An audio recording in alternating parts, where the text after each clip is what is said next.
अजून एक देवदर्शन मी दाखवणार आहे, ते सुद्धा अष्टविनायक मधील मोरगावचे गणपती बाप्पा यांचे दर्शन आपण करणार आहोत। मोरगावला जाणार आहोत दर्शन करण्यासाठी। तर मित्रांनो, व्हिडिओच्या माध्यमातून आहे ना तुम्हाला मोरगावचे गणपती बाप्पा यांचे सुद्धा आपण दर्शन करणार आहोत।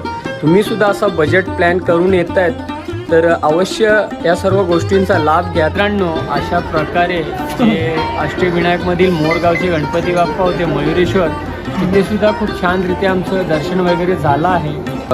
मोरगावचे जे गणपती बाप्पा आहेत मयुरेश्वर, त्यांचं दर्शन झाल्यानंतर इथे बाहेर स्वामींचं दर्शन करा।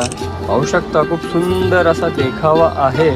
जर तुम्ही येत आहेत ना तर वटवृक्षाच्या झाडाखाली स्वामी बसले आहेत। खूप छान असं दर्शन आहे, स्वामींचं दर्शन करा। आम्ही सुद्धा केलं आहे।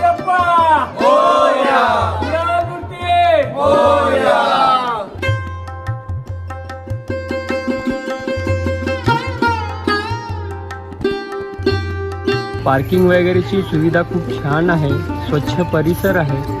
तर अवश्य तुमची सेपरेट गाडी असेल तर या आणि पार्क करा। पण मंदिराच्या परिसरात तुम्ही येत आहेत ना तर इथे आपल्या चप्पल वगैरे आहेत ना बाहेरच काढा आणि चला जाऊया, दर्शन वगैरे घेऊया।